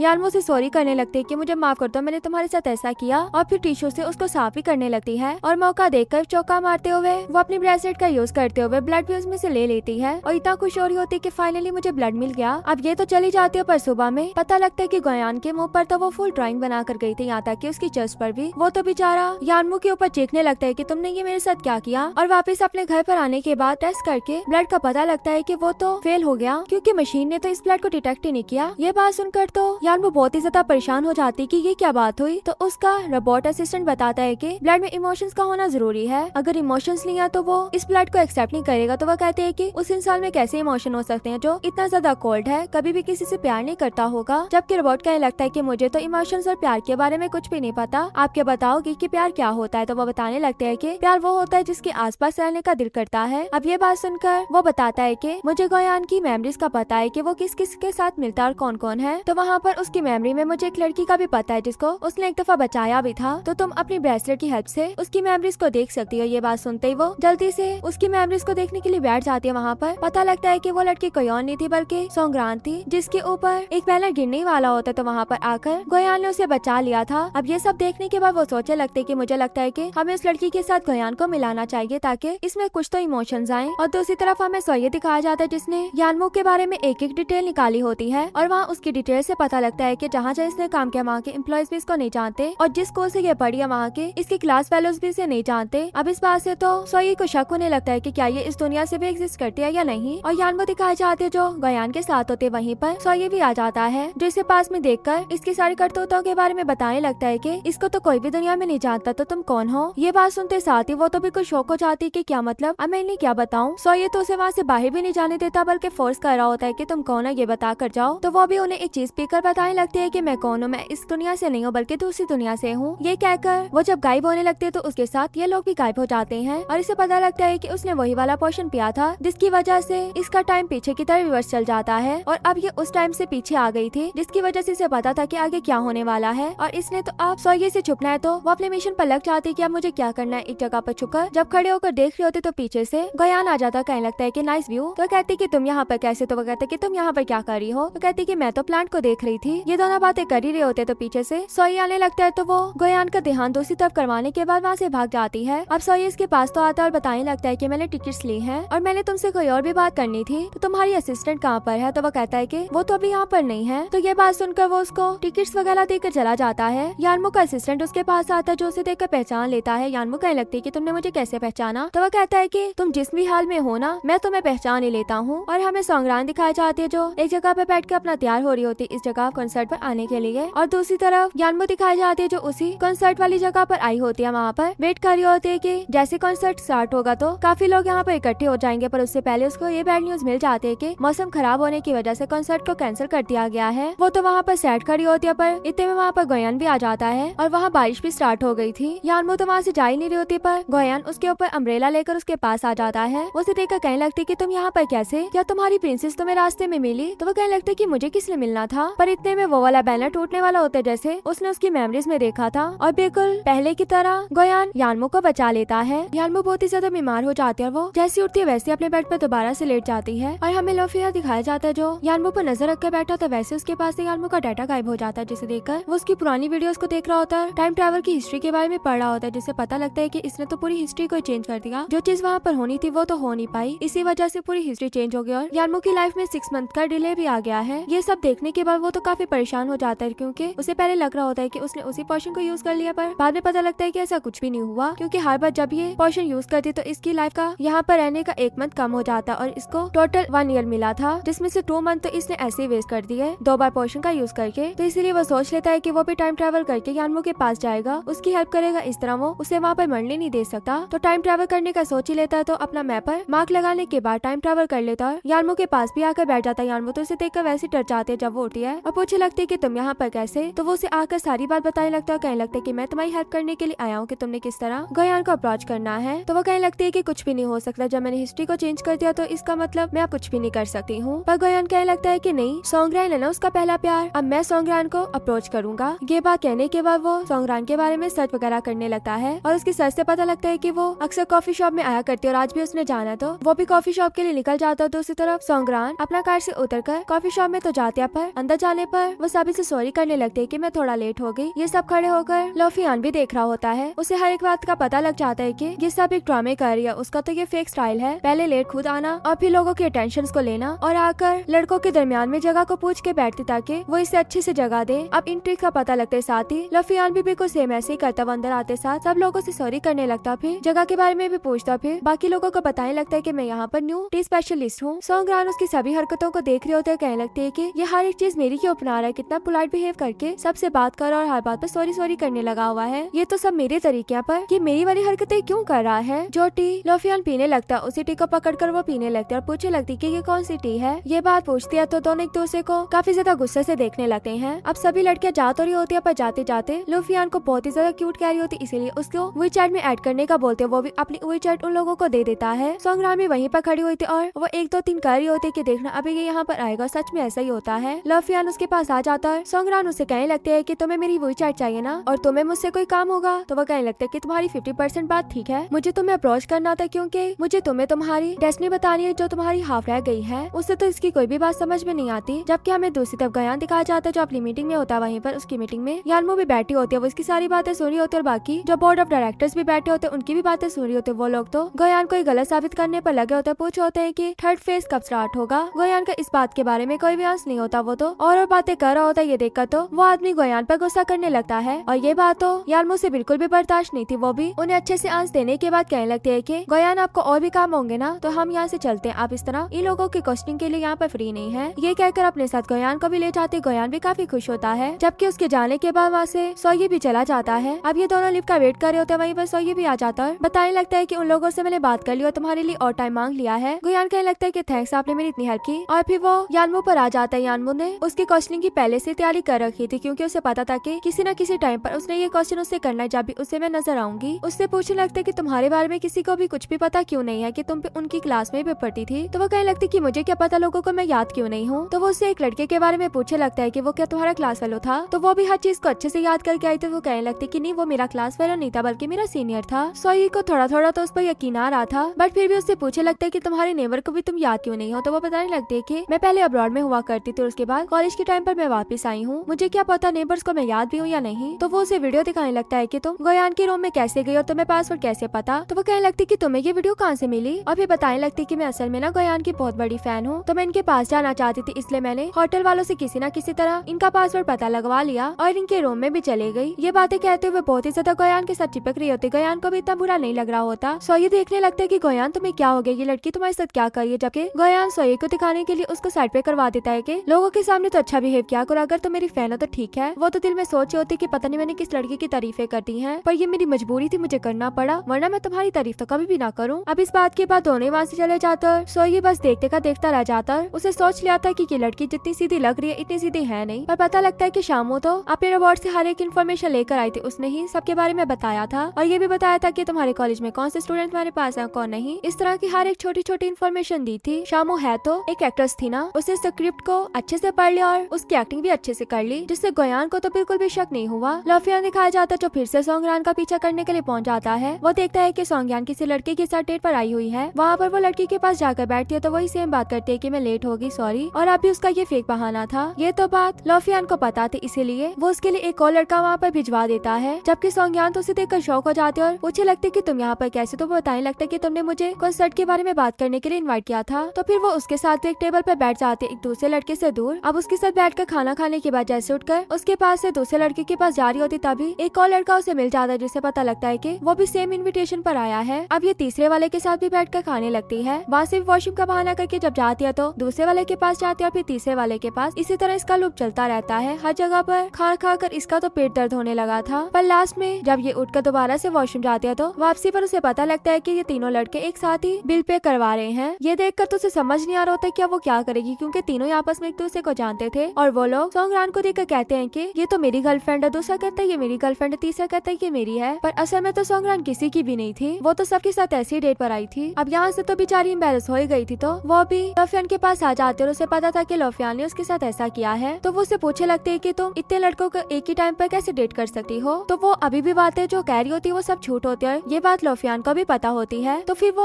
अपनी रियल बातों से बताने लगते है कि असल में मैं अपने सच्चे प्यार को ढूंढना चाहती, तो तो मैं एक ही टाइम पर डिफरेंट लड़कों को डेट करूँ ताकि मुझे पता लगे कि कौन मुझसे ज्यादा प्यार करता है और कौन मेरा सच्चा प्यार है, और इसमें कुछ गलत तो नहीं है ना। अब उसकी ये बातें सुनने के बाद लवफियान कुछ भी नहीं बोलता, जबकि इधर यानमू और ओ दिखाए जाते तो दोनों साथ में बैठे होते सोचे होते हैं कि लवफियान कुछ कर पाएगा या नहीं। और वहीं पर यानमू के पास उसकी कोलीग आ जाती है जो उससे बात करने लगती है कि तुम यहाँ पर क्यों ना आ जाओ हमारे साथ पार्टी के लिए। तो वो कहती है कि नहीं मैं नहीं आ सकती, सॉरी मेरी थोड़ी सी तबीयत नहीं ठीक। तो वो उससे पूछी होती कि तुम तो ऑफिस में भी नहीं आई। तो वो बताती है कि मेरी तबीयत नहीं ठीक थी इसलिए नहीं आई। इस बात से वो उसे बताते है कि प्रोफेसर गोयान की भी तबीयत नहीं ठीक, वो भी बीमार है और घर पर है। ये बात सुनकर वो सोचने लगते है कि उस इंसिडेंट के बाद से मेरी भी तबीयत खराब है और उनकी भी तबीयत खराब है क्योंकि उन्हें भी उनका सच्चा प्यार नहीं मिला। अब इसी बात के बाद वो गयान के घर पर पहुंच जाती। गयान को बहुत ही ज्यादा सर्दी लग रही होती है, उसकी तबीयत भी काफी खराब थी। और जैसे ही वो यानमू के लिए डोर ओपन करता तो उसे कहता है कि तुम मेरे घर से चली जाओ, मेरे घर में नहीं आओ। यही कहते कहते उसके कंधे पर गिर जाता है। तो वो उसे जाकर बेड पर लिटाते और उसकी शर्ट को जब चेंज करने लगते हैं तो गयान उसे पकड़ लेता और छोड़ता ही नहीं। इसी तरह पूरी रात उनकी साथ में गुजर जाती है। सुबह में कोई और नहीं आता बल्कि गयान की सिस्टर गोसियो आती है जो इन दोनों को साथ में देखकर पिक्स बना रही होती है। तो गयान कहने लगता है कि तुम पिक्स क्यों बना रही, जबकि वो खुद यानमू को अपने साथ देखकर डर जाता है। अब दोनों चीखें मारते हुए उठते हैं और एक दूसरे से पूछने लगते हैं कि तुम यहाँ पर कैसे, जबकि यानमू से बताती है कि तुमने मुझे अपने साथ लिटा लिया था और छोड़ा ही नहीं, जिसकी वजह से मैं तुम्हारे साथ ही सो गई, मुझे भी नींद आ गई। अब ये दोनों बाहर तो आ जाते हैं गोसियो के पास। वो पूछने लगते हैं कि तुम दोनों का आपस में क्या रिलेशन है। गोयान बताता है कि ये मेरी असिस्टेंट है। तो वो कहने लगती है कि क्या ये ऑफिस रोमांस चल रहा था। पर गोयान कहता है कि जैसा तुम समझ हो ना ऐसा कुछ भी नहीं है। तो कहती कि मुझे अच्छे से पता है कि मैं क्या समझ रही हूँ। और यानमू से कहने लगती कि तुम्हें तुम्हारा इंसाफ दिलवा कर रहूंगी। ये कहकर अपने भाई को नीचे बिठाकर उसके कान पकड़ लेते और कहती है कि इससे सॉरी करो। अब वो भी जब सॉरी नहीं कर रहा होता तो उसकी बहन अच्छे से उसका कान पकड़ती, जिसके बाद वो सॉरी करता। पर यानमू को उसका सॉरी समझ में नहीं आता। वो कहती कि क्या कहा तुमने, तो उसे दोबारा से सॉरी करना पड़ता है। जिसके बाद उसकी बहन उसे ऐसे छोड़कर वहाँ से जाने लगती है। यानमू पूछने लगती है कि तुम कौन थी। तो वो बताती है कि मैं इसकी बड़ी बहन। आगे से गोयान कहने लगता है कि बड़ी बहन नहीं बल्कि छोटी बहन है ये मेरी। पर यानमू को तो इनकी बातों से काफी मजा आ रहा होता है इन दोनों का रिलेशन देखकर। और लवफियान दिखाया जाता है जो फिर से सोंगरान को बुला लेता है और अपने पास कार्ड भी रखकर बैठा होता है कि तुम मुझे अपनी स्टोरी के बारे में बताओ, फिर तुम इनमें से एक कार्ड को सिलेक्ट करना और मैं बताऊंगा कि तुम्हारे साथ क्या होने वाला है। तो वो भी अपनी स्टोरी शुरू से लेकर लास्ट तक बताने लगते हैं कि सबसे पहले जब मैं स्कूल में हुआ करती थी तो मॉम मुझे पियानो का सिखाया करती थी, जबकि मुझे पियानो बिल्कुल भी नहीं पसंद, पर मुझे मॉम की वजह से क्लास लेने के लिए जाना पड़ता था। पर वहाँ पर एक दिन मैं एक लड़के को पियानो बजाते हुए देखती हूँ जो बहुत ही अच्छा पियानो बजा रहा होता है। मुझे तो ऐसे फर्स्ट साइड लव ही हो गया था। और उसकी पियानो नोटबुक से पता लगता है कि उसका नेम गोयान है। मैं उससे बात करना चाहती थी पर उससे बिल्कुल भी बात नहीं हो पाती थी क्योंकि वो किसी को भी नहीं बुलाता था। और फिर एक दिन उसकी मॉम की डेथ हो गई और पता लगता है कि उसकी मॉम कोई और नहीं थी बल्कि मेरी पियानो टीचर थी। मुझे लगता था कि वो सैड होगा अपनी मॉम की डेथ के बाद, इसीलिए मैंने अपनी टीचर की पिक्स दी थी, मतलब उसकी मॉम की, जो मेरे पास पड़ी हुई थी। पर वो तो लेते साथ ही मुझ पर गुस्सा हो गया था कि आइंदा से कभी भी पिक्स को मेरे सामने ला लाना। और उसके बाद से वो कभी भी मुझे नहीं मिला, मैंने कभी भी उसे नहीं देखा और ना ही मैं ये जानती हूँ कि वो कहाँ पर है। मैंने अपनी पियानो में पढ़ाई की ताकि मे भी फ्यूचर में हम दोनों दोबारा से मिल पड़े, पर ऐसा कुछ भी नहीं हुआ। ये सारी बातें पता लगने के बाद लवफियान इतना खुश हो जाते कि क्या मतलब ये एक दूसरे को बचपन से जानते हैं। और फिर सोंगरान अपना एक कार्ड पकड़ भी लेते, उस कार्ड से पता लगता है कि वो अपने प्यार से दोबारा मिलने वाली है। सोंगरान तो काफी खुश हो जाते हैं और हमें दूसरी तरफ दिखाया जाता है कि गोयान को आर्ट स्कूल की तरफ से एक इन्विटेशन आया होता है, जिसे देखकर वो सोचने लगता है कि ये तो मामा की वर्क प्लेस थी ना, और उस इन्विटेशन को एक्सेप्ट भी कर लेता है। सोंगरान दिखाई जाती है जो उसी जगह पर आती है जहाँ पर गोयान भी आने वाला था। वो पियानो के पास आकर गोयान के बारे में सोचे होते कि किस तरह वो छोटे होते पियानो को यहाँ पर बैठ कर बजाया करता था। ये सब सोचने के बाद वहाँ से जब जाने लगते हैं तो आगे से गोयान भी आ रहा होता है, जिसे देखकर वो फौरन से पहचान जाते हैं और कहने लगती है कि गोयान। तो कहने लगता है कि तुम कौन हो। तो वो उसे बताते हैं कि मैं सोंगरान हूँ। तो वो फौरन से पहचान जाता है कि अच्छा। इतने में पीछे से रोमांटिक म्यूजिक चल जाता है जो कोई और नहीं बल्कि यामो चलाती है, क्योंकि वो चाहती थी कि ऐसा माहौल बन जाए जिसकी वजह से ये दोनों एक दूसरे से प्यार करने लगे। पर ऐसा कुछ भी नहीं होता। गोयान को तो अपनी मॉम के ख्याल वगैरह आने लगते हैं, जिसकी वजह से उसकी थोड़ी तबीयत खराब हो जाती है। तो वो तो वहाँ से चला जाता है। उसके वहाँ से जाने के बाद यानमो भी वहाँ से उठकर जाने लगते हैं। तो आगे से लवफियान आ जाता है जो उसे पूछने लगता है कि क्या बना। तो वो बताते हैं कि कुछ भी नहीं। वहाँ से तो गोयान चला ही गया, पता नहीं क्यों। तो वो उसे बताने लगता है कि जब मैंने सोंगरान से उसकी स्टोरी पूछी तो उसने भी यही बताया था कि जब उसने लास्ट टाइम उससे बात की थी तो उसने उसकी मॉम की पिक दी थी, पर वो तो उसे गुस्सा होकर ही वहाँ चला गया था। तब से उनका मिलना बंद हो गया। तो उसके पास कोई ना कोई तो उसकी मॉम की पिक होगी या कोई ऐसा इश्यू होगा जिसकी वजह से वो सोंगरान को नहीं बुला रहा। अब ये बात सुनकर यामो कहती कि मुझे कोई ना कोई रास्ता ढूंढना होगा उसके घर पर जाने के लिए। वो घर पर भी बैठकर यही सोचे होती है कि उसे क्या करना चाहिए। पर इतने में उसे गोयान की सिस्टर का याद आता है कि मुझे उससे हेल्प लेनी चाहिए ना, मैं उससे बात करूंगी। गोसियो दिखाई जाती है जो अपनी कंपनी में होता है। वहाँ पर वो AI रोबोट्स वगैरह बनवाने का काम कर रही होती है, जबकि उसे एक भी रोबोट वहाँ का पसंद नहीं आता और कहने लगती है कि हमारी कंपनी AI रोबोट को बनाती है ना कि AI टॉय को बनाती है। ये बिल्कुल भी रोबोट अच्छा नहीं था। तुम लोग कैसा काम कर रहे हो। तुम लोगों को सिंगल नहीं रहना चाहिए बल्कि मिंगल होकर सोचना चाहिए कि तुम लोगों की किस तरह का रोबोट बनाना, उसमें क्या फीलिंग्स होनी चाहिए क्या नहीं, क्योंकि मुझे रोबोट नहीं बल्कि एक असिस्टेंट चाहिए। ये सब बातें सुनने के बाद वो सब तो चुप हो जाते हैं, पर पास में जो लड़की खड़ी होती है वो कहने लगती है कि आप भी तो सिंगल ही हो। इस बात पर गोसी उसे कुछ कहती से पहले वो लोग वहाँ से भाग जाते हैं और उनके जाने के बाद वो रोबोट को देख रही होती। इतने में वहाँ पर जोहान आ जाता है। वो उसके लिए बुके तो लेकर आता है, उसमें फ्लावर्स नहीं होते बल्कि चिकन पीसेस होते हैं जो उसे दे रहा होता है, पर वो तो उससे नहीं ले रही होती बल्कि जोहान उसे बताने लगता है कि तुम्हारे भाई के लिए सिस्टर इन लॉ मिल गई है। वो कोई और नहीं बल्कि उसकी असिस्टेंट यानमो है। गोसी ये बात सुनकर कहने लगती है कि इस बारे में तो मुझे पहले से पता है। तो वो कहने लगता है कि अच्छा इस बारे में तो पता है, पर इसका पता है कि ये लड़का इसी के साथ इसी के घर पर रह रहा है, ये दोनों एक साथ रह रहे हैं, तो तुम्हारे भाई के साथ तो चीटिंग हो रही है ना। गोसी भी बात सुनने के बाद तो परेशान हो जाती है कि मेरे भाई का क्या बनेगा। ये दोनों तो निकल पड़ते हैं ओ से बात करने के लिए, जबकि ओ दिखाया जाता है जो इतना अच्छा वेदर देखकर अपने आप को चार्ज करने का सोचता है, पर तभी नीचे से वो दोनों उसको आवाज दे देते और कहने लगते हैं कि नीचे आओ। अब वो जैसे उनके पास नीचे जाते हैं उनकी बात सुनने के लिए, तो वो लोग पूछने लगते हैं कि तुम ओ हो, तो वो बताते हैं कि हाँ मैं ओ हूँ। सीओ से कहने लगती है कि तुम यानमो के घर पर क्या करे, तो वो कहने लगता है कि ये तो मेरा भी घर है और मैं उनकी प्रोटेक्ट करने के लिए उनके साथ में रह रहा हूँ, जबकि ये लोग तो गलत ही समझ लेते और जोहान तो उसे मारने भी लगता है। वो देख लेता है कि जोहान उसे मारने लगता है तो उल्टा जोहान की नोज पर ही मार देता है। ये देखने के बाद तो सुई काफी डर गई थी, वो तो जोहान के साथ पीछे साइड में हो जाती है। बाकी लोग उनकी जगह पर फाइट करने लगते हैं। वो सभी को काफी अच्छे तरीके से मारकर वहाँ से भगा देता है। लास्ट में सोई और जोहान के आगे टी वगैरह रखता है कि आप लोग ये पी लो, पर बेचारी सोई तो अभी तक डरी होती है कि ये हमें भी मारेगा, जबकि वो सोई से कहने लगता है कि मैं आपको कुछ भी नहीं कहूंगा क्योंकि मुझे पता है कि आप अच्छे हो और मैं तो आपको लाइक भी करता हूँ। ये बात सुनते ही सोई का दिल तो उसके लिए पिघल सा जाता है, जबकि जोहान तो यही देखता रह जाता है कि इसने तो मेरे सामने इसको आई लाइक यू बोल दिया, मतलब अब मेरा क्या बनेगा। पर इतने में वहाँ पर यानमो ओ को ढूंढते हुए आ जाती है और वो सोई को देखकर सोचने लगती है कि इसके पास तो मैंने जाना था बात करने के लिए, ये तो मेरे घर पर ही आ गई। और सोई से कहने लगती है कि यानमो तुम हमसे कितना बड़ा झूठ छुपा रही थी, अगर मुझे ना पता लगता तो तुमने तो मुझे बताना ही नहीं था ना। तो वो कहने लगती कि क्या हुआ है, मैंने आपको क्या नहीं बताना था। तो सोई कहने लगती कि तुम तो मेरे भाई के साथ चीट कर रही थी ना, ये लड़का कौन है ओ। तो वो उसे बताने लगते है कि आप गलत समझिए, ऐसा कुछ भी नहीं है, ये तो मेरा भाई है, हम दोनों सिबलिंग्स की तरह रहते हैं, क्योंकि मेरे मॉम डैड ने इसे अडॉप्ट कर लिया था, इसके मॉम डैड नहीं है। ये बात कहने के बाद वो ओ की तरफ इशारा कर देते तो ओ भी इस बात को समझ जाता है और कहने लगता है कि हाँ मेरे माँ बाप नहीं है। ये बात सुनते साथ ही सोई को तो उस पर तरस आने लगता है और फिर वो इस बात के बाद वहाँ चली तो जाती है, पर जाते हुए भी बस ओ के बारे में सोची होती किस तरह उसने उसको बोला था कि तुम अच्छी हो, मैं तुम्हें लाइक करता हूँ। और लगते हाथ यानमो ने भी उससे हेल्प ले ही ली थी कि मुझे अपने भाई के पास किसी तरह छोड़ दो, क्योंकि उसने मुझे ओ के साथ देख लिया था और तुम्हारी तरह गलत समझ लिया था। अब इसी मिशन पर सोई लग जाती है, अपने भाई के पास पहुंच जाती है और कहने लगती है कि मैं तुम्हारे लिए मेड रखवाना चाहती हूँ। तो वो कहने लगता है कि मुझे मेड की जरूरत नहीं है। तो कहते हैं कि ठीक है तुम्हें मेड की जरूरत नहीं है ना, तो ठीक है मैं तुम्हारे पास रह लूंगी। ये बात सुनकर वो फौरन से कह देता है कि तुमने जो रखवाना है मेरे लिए रखवा दो। इतने में वो भी मेड को अंदर बुला लेती है। मेड कोई और नहीं थी बल्कि यानमो थी। ये देखकर तो वो बिल्कुल शौक हो जाता है कि यानमो यहाँ पर क्या कर रही है। अब उसकी सिस्टर तो यानमो के साथ मिली हुई थी, इसीलिए वो अपने भाई को काफी तंग करने लगते है कि जाकर इसके लिए कुछ लेकर आओ, तुम्हें क्या मैनर्स नहीं है। तो वो कहता है कि ये मेरी मेड है तो मैं इसके लिए क्यों कुछ लेकर आऊँ। पर उसकी सिस्टर फिर भी उसको कुछ लाने के लिए भेज देती। जैसे वो लेकर आता है तो वो ये भी बोल देती कि इसे खिलाओ भी। अब मजबूरी उसे खिलाना भी पड़ता है। ये देखकर तो उसकी बहन काफी रिलैक्स हो गई थी कि अब लग रही हो ना कपल, ये कहकर वहाँ से चली जाती है। उसके जाने के बाद गोयान का असली रूप सामने आ जाता है। वो यानमो से कहने लगता है कि अब तो मुझे खिलाओ और फिर वो उसको खिलाने लगते है और क्लीनिंग के काम पर भी लगा देता है। क्लीनिंग का काम तो करी होती है, पर जैसे पियानो की तरफ जाती है तो इतने में वहाँ पर गोयान आ जाता है जो उससे कहता है कि पियानो को हाथ नहीं लगाना, बाकी हर चीज को हाथ लगा सकती हो। ये बात कहकर वो अपने काम के लिए चला जाता है। जब रात में वापस आता है तो वापस आकर अपने घर की तरफ देखकर सोचा होता है कि उसकी मेड यानमो ने उसके लिए खाना बना कर रखा होगा। यही सोच सोच कर काफी हंस रहा होता है, पर रियल में ऐसा कुछ भी नहीं होता। वो जैसे ही अपने घर पर आता है तो यानमो तो उसका वेट कर रही थी, क्योंकि उसे इतनी ज्यादा भूख लगी हुई थी और ना ही उसे खाना बनाना आता था। गोयान कहने लगता है कि तुम तो मेरी मेड हो, तुम्हें तो खाना बनाना आना चाहिए। तो वो कहते कि नहीं बनाना आता ना, मैं जिस वर्ड से आई हूँ वहाँ पर सब एआई काम करती थी, तो मुझे खाना नहीं बनाना आता। इस बात पर भी गोयान बिल्कुल भी गौर नहीं करता और उसे कहते हैं कि चलो ठीक है डमलिंग्स कैसे रहेंगे। वो तो काफी खुश हो जाते हैं, उसके लिए सामान भी निकालने लगते हैं। जैसे सामान निकाल रही होती तो ये दोनों एक दूसरे के काफी क्लोज आ जाते हैं। इसी चीज का फायदा उठाते हुए गोयान उसे तंग करने लगता है कि एक लड़की एक लड़के के साथ किस तरह घर पर रह सकती है, ये उसके लिए काफी डेंजरस भी हो सकता है। जबकि वो तो उसकी रोमांस को खराब करते हुए कहने लगती है कि मुझे तो तुम लड़के भी नहीं लगते। तो वो पूछता है कि क्या मतलब। वो कहती है कि इसका मतलब ये कि मैं तुमसे नहीं डरती। ये कहकर जब जाने लगते तो वो उसे फिर से रोक लेता है और जिस तरह उसके सामने खड़ा हुआ था ये तरीका बिल्कुल भी यानमो को पसंद नहीं आया था। वो कहने लगती है कि अगर तुमने खड़े होना है तो ऐसे खड़े होना। इस तरह कह के उसको सीधा करवा रही होती है, जबकि गोयान को तो ये उसकी इंसल्ट लग रही होती है। तो वो कहने लगता है कि तुम मेरी इंसल्ट कैसे कर सकती हो। ये कहकर जब वो वहाँ से जाने लगता है तो यानमो तो उसे रोक लेती है और वैसे ही पकड़ लेती जैसे गोयान ने उसे पकड़ा था। गोयान तो इसे काफी नर्वस हो गया था और कहने लगता है कि तुम ये क्या करना चाहती हो। अब यानमो को भी मौका मिल गया था, वो भी उसे तंग करने लगती है और कहती है कि मैं चाहती हूँ कि इतना ही अभी बोलते हैं तो गोयान अपनी लिप्स पर हाथ रख लेता है। तो वो उसे बताती है कि मैं चाहती हूँ कि तुम भी मुझसे दूर रहो, क्योंकि लड़कियां भी कभी कभी लड़कों के लिए डेंजरस बन जाती हैं। अब वो दोनों साथ में मिलकर डम्पलिंग्स बनाना स्टार्ट हो जाते हैं और गोयान तो उसे सिखा रहा होता है कि क्या चीज तुमने कितनी डालनी और कितने टाइम के लिए तुमने रखना है। ये सब कुछ साथ साथ सिखाने के बाद फाइनली डम्पलिंग्स बन जाते हैं और दोनों साथ में बैठकर खा रहे होते हैं। उसके बाद यानमो दोबारा से अपनी क्लीनिंग के काम में लग जाती है। जब वो क्लीनिंग कर रही होती है तभी एक बुक से एक पिक नीचे गिर जाती है, जिस पिक को देखकर वो सोच रही होती है कि क्या ये गोयान की मॉम है। अभी के पास सोच रही होती है, वहाँ पर गोयान आ जाता है जो उसके हाथ से वो पिक ले लेता है। कहने लगता है कि आइंदा से ये स्टडी रूम तुमने साफ नहीं करना। ये कहकर वो वहाँ से चला जाता है। यानमो को तो समझ नहीं आता कि कितना अजीब क्यों लग रहा था। तो वो भी उसके जाने के बाद सीईओ को कॉल करते हैं, पूछने लगते हैं कि मुझसे गलती से एक पिक नीचे गिर गई जिसमें एक लड़की थी, पर उस पिक को लेकर जाते हुए गोयान मेरे साथ काफी रूड तरीके से बोला। ये बात सुनकर उसकी बहन बता देती है कि वो हमारी मॉम थी और आज ही मॉम की डेथ हुई थी, इसलिए वो थोड़ा सैड होगा। मुझे पता है कि वो अपनी मॉम को मिस कर रहा होगा। और गोयान दिखाया जाता है जो फाइटिंग कर करके अपनी लाइफ के साथ लड़ रहा होता है, अपनी मॉम के साथ आखिरी टाइम गुजारा हुआ याद कर रहा होता है जब उनकी आखिरी सांसें चल रही थी, कि कितना ये अपनी मॉम के लिए रोया था। अब नहाने के बाद ये अपने काम के लिए निकलने लगता है और दिखाया जाता है जो आज के मौसम को देखकर सोचा होता है कि आज तो धूप ही नहीं है, पर फिर भी मुझे अपने आप को इसी वेदर में चार्ज करना होगा। अभी वो अपने आप को चार्ज करने ही लगता है तो इतने में नीचे से सीईओ से आवाज देते और कहती कि नीचे आओ। और भी उसके पास नीचे पहुंच जाता है, पर कहने लगता है कि यानमो तो घर पर भी नहीं है। तो कहती कि मुझे यानमो से नहीं बल्कि तुमसे काम है। ये कहकर उसको अपने साथ ले जाती है और दोनों साथ में गोयान के घर पर नजर रख रहे होते हैं। ये देखकर और उससे पूछने लगता है कि तुम ऐसा क्यों करी, तुम उसके घर पर भी तो जा सकती हो ना। तो वो कहने लगती है कि मैं उसको दिखाना नहीं चाहती कि मैं उसकी फिक्र करती हूँ, क्योंकि हमेशा से हम एक दूसरे से लड़कर बात करते हैं, कभी भी एक दूसरे की इस तरह फिक्र नहीं की। तो तुम भी मेरे साथ चुप करके बैठ कर देखो। अभी यानमो के बारे में भी बात करने लगती है कि जब मैंने पहली बार यानमो को देखा तो तभी वो मुझे कुछ स्पेशल लगी थी और मैंने सोच लिया था कि वो मेरे भाई को अच्छे से हैंडल कर सकती है। तो वो उसे कहने लगता है कि हाँ वो भी अकेली है, वो भी अकेला है, तो इसका मतलब दोनों एक दूसरे को अच्छे से हैंडल कर सकते हैं, दोनों बिल्कुल भी एक दूसरे को अकेला फील नहीं करवाएंगे। सीईओ भी उसकी बातें सुनकर उसकी तारीफ करती है, पर वो तो कहने लगता है कि ऑफ कोर्स मैं काफी एडवांस हूँ ना, इसलिए। तो सीईओ कहने लगती है कि एक तो मैंने इसकी तारीफ की तो उल्टा इसे भी तो मेरी तारीफ करनी चाहिए थी ना, पर ये तो अपने आप को ही और अच्छा दिखाना शुरू हो गया। इतने में उन्हें पीछे से आकर सिक्योरिटी वाले पकड़ लेते हैं, पूछे लगते हैं कि तुम कौन हो। और तो बताने लगा था कि सीईओ कोई और नहीं बल्कि गोयान की सिस्टर है, जबकि वो तो उसे रोक लेती है, पर इतने में पीछे से गोयान आ जाता है जो इन दोनों को देखकर बता देता है सिक्योरिटी वालों को कि मेरी सिस्टर है। ये बात सुनते ही वो वहाँ से चले जाते हैं और वो अपनी सिस्टर से पूछने लगता है कि तुम यहाँ पर क्या कर रही हो। तो वो कहते हैं कि तुम्हें पता है ना आज क्या दिन है। ये बात सुनते ही गोयान तो वहाँ से चला जाता है और ओ पूछने लगता है कि आज क्या दिन है। गोयान जिसने अपनी सिस्टर को देख लिया था फिर उसके बाद अपने घर पर आ जाता है, अपनी सिस्टर को कोई भी आंस नहीं देता। जब अपने घर पर आके बैठा होता है तो उसको अपनी मॉम की पिक याद आती है जो मैंने यानमो के हाथ से पकड़ी थी। उसे वो कहीं पर भी नहीं मिल रही होती। वो जल्दी से यानमो को आवाज देता है। यानमो कहती कि मुझे कैसे उस पिक का पता हो, आपने तो मुझे हाथ लगाने से भी मना किया था और मुझसे लेकर भी चले गए थे। वो तो जल्दी से उसी स्टडी रूम में जाकर देखने लगता है, पर वहाँ पर भी कोई पिक नहीं होती और कहने लगता है कि मेरे हाथ में थी, पता नहीं मैंने कहीं रखी होगी जो तुमने उसको कचरे में डाल दिया होगा, कचरा बाहर चला गया है। ये बात सुनते ही यानमो तो फौरन से भागकर बाहर जाते जहाँ पर उसने कचरा फेंका था। वो हर एक जगह को अच्छे से चेक कर रही होती है। सारे कचरे को बास्केट से बाहर निकालने के बाद एक एक शॉपर को चेक करती है और एक शॉपर में फाइनली उसकी मॉम की पिक मिल जाती है, जिसे देखकर वो काफी खुश होती है और वापस आकर जैसे गोयान को देने लगती है तो आगे से पता लगता है कि वो तो यहाँ पर है ही नहीं। ये देखकर वो जल्दी से उसकी सिस्टर को कॉल करती है, उसे पूछती है कि गोयान अगर घर पर ना हो तो वो अपनी मॉम को मिस करने के लिए कहाँ पर जाता है। तो वो बता देती है कि एक ही जगह जहाँ पर वो जा सकता है और वो जगह कोई और नहीं थी बल्कि वही मॉम का वर्क प्लेस था जहाँ पर उसकी मॉम उसको पियानो सिखाया करती थी। इन्हीं यादों को याद करते हुए पियानो बजा ही रहा होता है वहाँ पर यानमो आ जाती है, जिसे देखकर वो पूछने लगता है कि तुम यहाँ पर कैसे। तो कहती कि फाइनली मैंने तुम्हें ढूंढ लिया, ये लो मुझे तुम्हारी मॉम की पिक मिल गई थी और मुझे सीईओ ने बताया था कि तुम यहाँ पर मिलोगे। अब वो ये बात सुनने के बाद भी अपनी मॉम की पिक को देखकर सैड हो रहा होता है। ये देखकर यानमो से रहा नहीं जाता, वो तो उसे पकड़ कर बाहर ले आते और स्टार्स वगैरह दिखाने लगते हैं कि देखो कितने अच्छे लग रहे हैं और तुम्हें पता है कि मरने के बाद इंसान स्टार बन जाता है और तुम्हारी मॉम भी इनमें सबसे चमकने वाली स्टार होगी। वो उसे ये सब बातें बता रही होती है और गोयान तो बस उसे देखे जा रहा होता है। अभी वो उसे देख ही रहा होता है तो इतने में पीछे से और भी आकर उन दोनों को देख रहा होता है और सोई भी वहाँ पर आ जाती है जो उन्हें अभी देखने के लिए आई थी, पर ओ उसे देखकर काफी ऊंचा बोल देता है कि तुम यहाँ पर। यह आवाज तो गोयान भी सुन लेता और देखने लगता है कि सीईओ तुम यहाँ। और फिर दोनों बहन भाई साथ में बैठकर बातें करने लगते हैं और सीईओ कहते हैं कि तुम्हें इस अपनी पास्ट वाली लाइफ से आगे बढ़ना होगा। तो वो कहता है कि किसने कहा कि मैं अपने पास्ट वाली लाइफ से आगे नहीं बढ़ा, वैसे मैं अपनी मॉम को मिस करता हूँ और तो कुछ भी नहीं। सीईओ भी इसकी बातें सुनकर कहते हैं कि अच्छा ऐसी बात है, चलो फिर तो अच्छी बात है। और इधर यानमो जो ओ के साथ जा रही होती है उसे कहने लगते है कि मरने के बाद इंसान स्टार बन जाता है। तो वो कहने लगता है कि ऐसा कुछ भी नहीं होता, उसने तो उसकी लॉजिक को रिजेक्ट कर दिया था। इसी बात पर शामू से मारती है और उसके हाथ में दर्द होता है क्योंकि वो तो एक रोबोट था। और वैसे नेक्स्ट डे दिखाया जाता है कि शामू अपने सर पर शॉवर बांधने के बाद लोफियन से मिलने के लिए आती है। लोफियन पूछने लगता है कि तुम्हें ये अपने सर पर बांधने के लिए बैग ही मिला, तो वो बताते हैं कि लोग मुझे नोटिस नहीं करेंगे। लोफियन कहता है कि अगर तुम ऐसी हरकतें करती रही तो लोग तुम्हें सबसे ज्यादा नोटिस करेंगे। और फिर उसे पूछने लगता है कि आगे तुमने अब क्या करना है। तो वो उसे कहने लगती कि मेरे पास एक और प्लान है और उसको प्लान के बारे में कान में भी बताने के बाद वहाँ से भागते हुए जाने लगती है। गोयान दिखाया जाता है जो अपने आप को देख ही रहा होता है, तभी वहाँ पर वो यानवू को आते हुए देखता जल्दी से बुक पकड़ कर बैठ जाता है। जबकि यानवू उसके पास आती है, पूछे लगती है कि तुम ये क्या कर रहे हो, तो वो कहता है कि मैं तो बुक रीडिंग कर रहा हूँ, पर उसने तो बुक को अपसाइड डाउन पकड़ा हुआ था। ये देखकर वो पूछे लगती कि बुक को ऐसे क्यों पकड़ा। वो कहता है कि बुक को मैं ऐसे ही पढ़ता हूँ और जिस प्लान के बारे में यानवू बाहर बता कर आई थी उसी प्लान के बारे में बात वो यहाँ से करने लगती है कि क्या हम माउंटेन्स पर चले, तो वो तो उसे साफ मना कर देता है और फिर साइड में जाकर सोचने लगता है कि उसने मुझे अपने साथ जाने के लिए इन्वाइट क्यों किया, क्या वो मेरे साथ डेट करना चाहती है और रोमांस करने के नए नए तरीके भी ढूंढ रही है। जो मुझे रोमांस के बारे में बात करी थी कि मैं सिंगल हूँ, तो वो मुझे मिंगल करने का सोच रही है। और फिर वो उसे कह देता है कि अगर तुम मुझे कह रही हो तो इस बारे में सोचता हूँ और तुम क्या मुझे दिल से कह रही, तो वो कहती कि हाँ हाँ मैं सच में तुम्हें दिल से कह रही हूँ, तुम चलो ना। तो वो भी मान जाता है इस बात पर। तो यान वो बहुत ही ज्यादा खुश हो जाती क्योंकि अब की बार तो उसका प्लान पूरा होने वाला था, जबकि गोयान को लग रहा होता है कि वो अकेला जाएगा इसके साथ। वो तो अच्छे से तैयार वगैरह होने के बाद जब वहाँ पर पहुँचते तो पता लगता है कि यानवो के साथ एक दूसरा लड़का भी था जो लूफी यान था। उसे देखकर वो पूछने लगता है कि ये कौन है। यानवो तो उसे बता देते कि ये मेरा बचपन का बेस्ट फ्रेंड है। वो कहने लगता है कि तुमने पहले तो कभी नहीं बताया, तो वो कहती कि तुमने मुझसे पूछा ही नहीं। और वो कहने लगता है कि तुमने तो बोला था कि हम दोनों बस जाएंगे। कहती मैंने कब बोला था, पर यहाँ पर तो चौथी लड़की भी आने वाली है। ये बात सुनकर गोयान तो वहाँ से भागने लगता है कि मुझे ज्यादा लोगों से मिलना अच्छा नहीं लगता, पर वो लोग तो उसे जाने नहीं देते। बल्कि इतने में वहाँ पर सोंगरान आ जाती, जिसे देखकर वो पूछने लगता है कि तुम यहाँ पर, तो वो बताने लगते है कि मैं तो लूफियान की दोस्त हूँ, उसने मुझे इन्वाइट किया था, मुझे नहीं पता था कि तुम भी यहाँ पर हो। वो काफी ज्यादा गोयान के साथ फ्री हो रही थी। गोयान भी यानवू को लूफियान के साथ फ्री होते देखकर कहने लगता है कि हम यहाँ पर माउंटेन्स के ऊपर जाने के लिए आए थे ना, चलो चलते हैं। ये कहकर यानवू को अपने साथ ले जाता है। पीछे सोंगरान और लूफियान रह जाते हैं। लूफियान तो उसको हिल्स में देखकर पूछने लगता है कि तुम माउंटेन्स के लिए आई हो, पर हिल्स में क्यों, तो वो कहती कि ये तो काफी कंफर्टेबल है। ये कहकर उनके साथ जाने लगते और आगे जाकर वो गोयान के क्लोज होना चाहती थी, इसलिए वो अपने पाँव पर खुद ही चोट लगवा लेती है कि गोयान उसको कैरी करेगा, पर ऐसा कुछ भी नहीं होता। गोयान पहले तो बैठकर अपने शू लेस को बंद करता और उसके बाद लूफियान को कहता है कि इसको कैरी करो। अब लूफियान भी किसी से कम नहीं था, वो भी ये बहाना करने लगता है कि मैंने शायद सुबह में खाना ठीक से नहीं खाया था, जिसकी वजह से मुझे थोड़े चक्कर आ रहे हैं। यानो से कहने लगती कि मैं तुम्हें पकड़ के ले जाती हूँ, पर उसे गोयान ने कहाँ जाने देना था। गोयान तो लूफियान को पकड़ने के लिए चला जाता और यानमू को कहता है कि तुम जाकर सोंगरान को कैरी करो। वो कहने लगती कि मैं कैरी करूँ, तो कहता है कि हाँ जाओ। अब वो तो उसे लेकर वहाँ से चला जाता और पीछे ये दोनों लड़कियां रह जाती है, जबकि सोंगरान कहने लगती कि मुझे तो गोयान चाहिए था कैरी करवाने के लिए, पर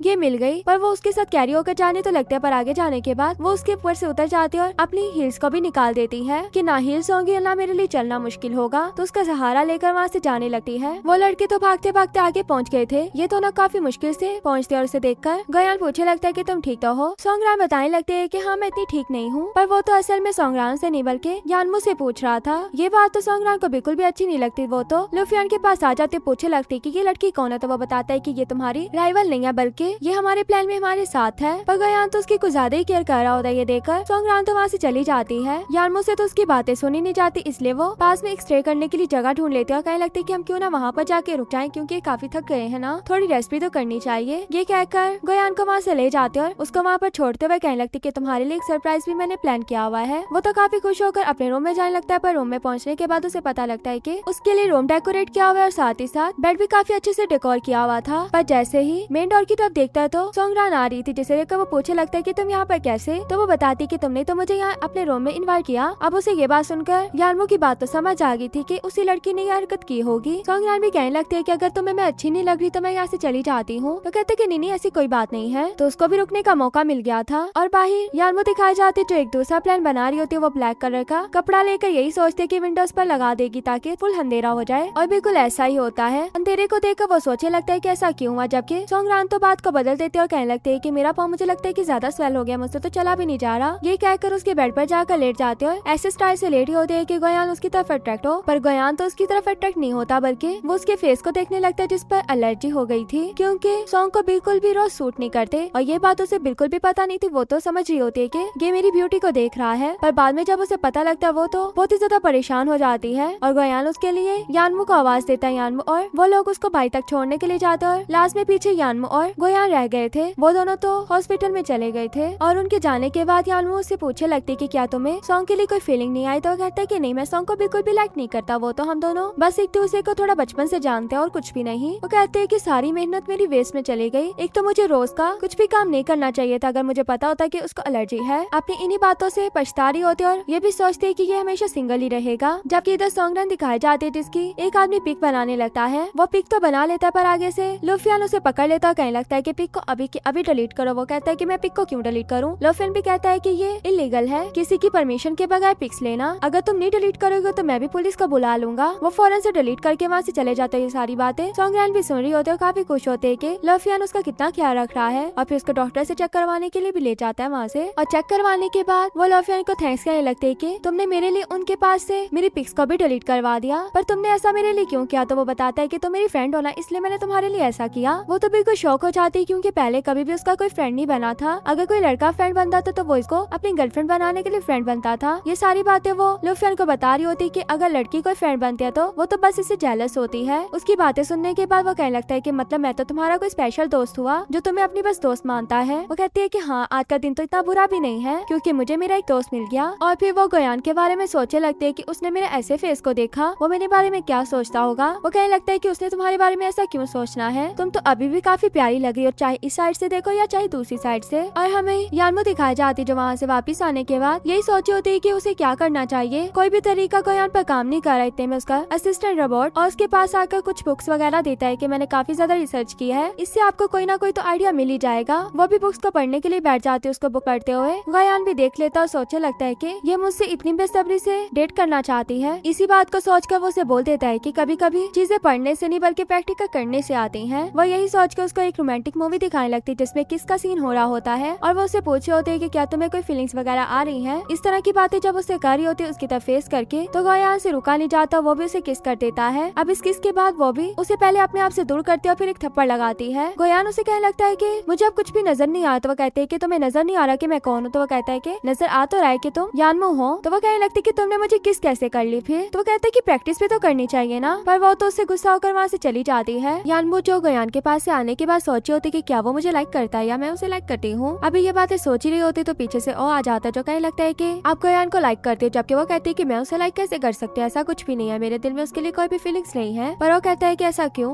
आप उससे प्यार क्यों नहीं कर सकती। तो यानमो कहने लगती है कि मैं उससे 200 साल बड़ी हूँ तो थोड़ी ना मैं उससे प्यार करूंगी, और वो तो मुझसे इतना छोटा है ना। पर इस बात की उसे खुद भी समझ नहीं आ रही होती कि वो उसे प्यार करती भी है या नहीं करती, और ओ ने तो उसे कंफ्यूजन में डाल दिया था। अब ओ भी लुफियन के पास पहुंच जाता है, उससे पूछने लगता है कि आपको प्यार के बारे में क्या पता है, क्योंकि जब मैंने यानमो से पूछा तो उसने बोला कि आपको ज्यादा नॉलेज है प्यार के बारे में। ये बात सुनकर लुफियन भी कहने लगता है कि क्या ऐसा शामू ने बोला, फिर तो मुझ में ऐसा कुछ हो सकता है। और उसे बताने लगता है कि मुझे लगता है कि मास्टर और गोयान एक दूसरे को लाइक करते हैं। गोयान तो लाइक करता है पर मास्टर का पता नहीं, शायद वो भी लाइक करते हैं। लुफियन ये बात सुनकर कहने लगता है कि पहले तो उसको गोयान के घर से लेकर आओ, उसे वहाँ पर नहीं रहना चाहिए। सारी बातें पीछे से आकर सॉन्गरैन भी सुन लेती, उसने बस उसके घर पर रहने वाली बात सुनी थी और कहने लगती है कि क्या मतलब वो उसके घर पर रहती है, वो दोनों में क्या हुआ। तो वो कहने लगती है कि नहीं ऐसा कुछ भी नहीं हुआ जैसा तुम सोच रही हो। अब वो भी इस बात के बाद गोयान के घर पर पहुंच जाते जहाँ पर यानमो भी उसे मिल जाते और वो यानमो को बातें सुना रही होती है कि तुम इसके साथ इसके घर पर कैसे रह सकते। तो वो बताने लगते है कि मैं तो इसकी मेड हूँ, इसलिए इनके घर पर इनके साथ रह रही हूँ क्योंकि मैं इनके काम वगैरह करती हूँ। जबकि सॉन्गरैन को तो इस बात पर यकीन ही नहीं आ रहा होता। वो कहने लगती कि तुम उसको लाइक करती हो। अब यानमो भी साइड से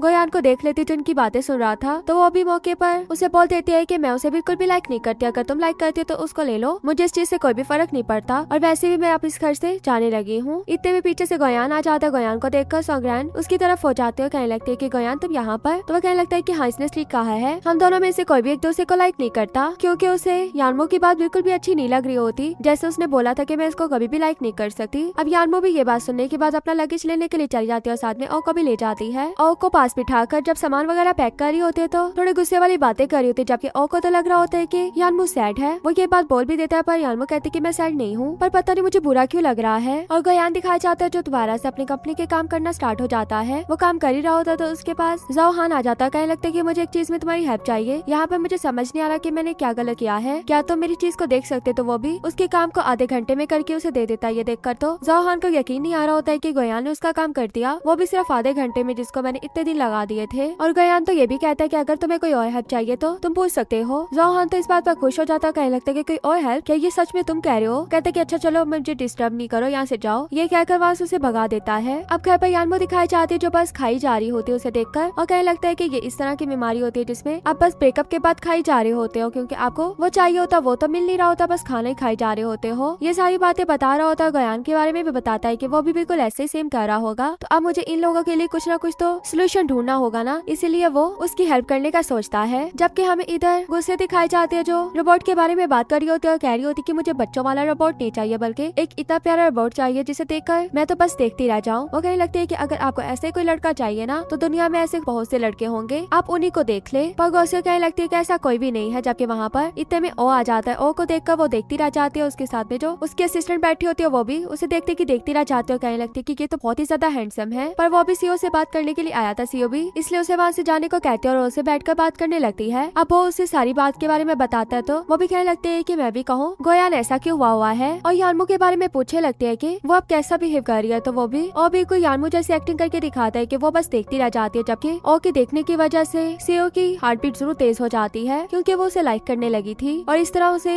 बात करते देखकर कहते हैं कि तुम अब यहाँ से जाओ, मुझे बहुत से काम है। क्योंकि अब ओ तो उससे सामने बैठा बिल्कुल भी बर्दाश्त नहीं हो रहा था और उसे वहाँ से भेज तो देती है। पर ओ जाते हुए सोचा होता है कि ये इतना वियर्ड बिहेव क्यों कर रही थी। जबकि वो तो अपना दिल पकड़ के बैठी होती है कि मुझे क्या हो गया है, वो तो इतना यंग है मुझसे, मुझे उससे कैसे प्यार हो सकता है। और इधर सॉन्गलैन दिखाई जाती है जो लूफियन के पास आकर बैठी होती है। कहने लगती है कि इनोसेंट फेस लेकर उसके घर पर ही बैठी थी इसीलिए तो वो मुझे इग्नोर कर रहा था। पर सॉन्गलैन कहने लगता है कि ऐसी कोई भी बात नहीं है, वो तो अब उसके घर से भी आ गई, अब तो गोयान उसे देखेगा भी नहीं, तो अब तुम उसका ध्यान अपनी तरफ ले सकती हो। और लूफियन को याद आता है कि तुम्हारा तो कंसर्ट होने वाला ना पियानो का, तो तुम क्यों ना वहाँ पर उसे भी बुला लो अपना कंसर्ट देखने के लिए। ये बात तो सॉन्गलैन को भी अच्छी लगती है इसलिए वो सबसे पहला इन्विटेशन तो यानमू को देती है। और यानमू को तो यकीन नहीं आ रहा होता कि इसने मुझे इन्वाइट किया है। तो कहने लगती है कि अगर मुझसे हो सका तो मैं जरूर आऊंगी। अब सॉन्गलैन का सोलो पियानो का टाइम आ चुका था। वो तैयार वगैरह तो हो रही होती है पर उसे अपना गेटअप बिल्कुल भी अच्छा नहीं लग रहा होता। वो सॉन्गलैन के आने से भी पूछे होते है कि मैं ठीक नहीं लग रही ना, आज देखो मेरी पहली बार परफॉर्मेंस को देखने के लिए गोयान आ रहा है तो मुझे अच्छा लगना चाहिए। तो वो भी इसको तैयार वगैरह करने लगता है, उसकी लिपस्टिक को भी लाइट करता है, उसके इयरिंग्स को भी चेंज करवा देता है और कहता है कि अब तुम लग रही हो ना अच्छी। तो सॉन्गलैन भी अपना पियानो परफॉर्म करने के लिए पहुंच जाती है। वहाँ पर गोयान भी उसे देखने के लिए आया हुआ था और यानमो भी बैठी हुई थी उसी के साथ। गोयान तो बैठे बस यानमो को देख रहा होता है जबकि यानमो तो उसे देख भी नहीं रही होती, वो सॉन्गलैन को देख रही होती है। अब सॉन्गलैन अपना पियानो प्ले करने के बाद सभी ऑडियंस को बताने लगते हैं कि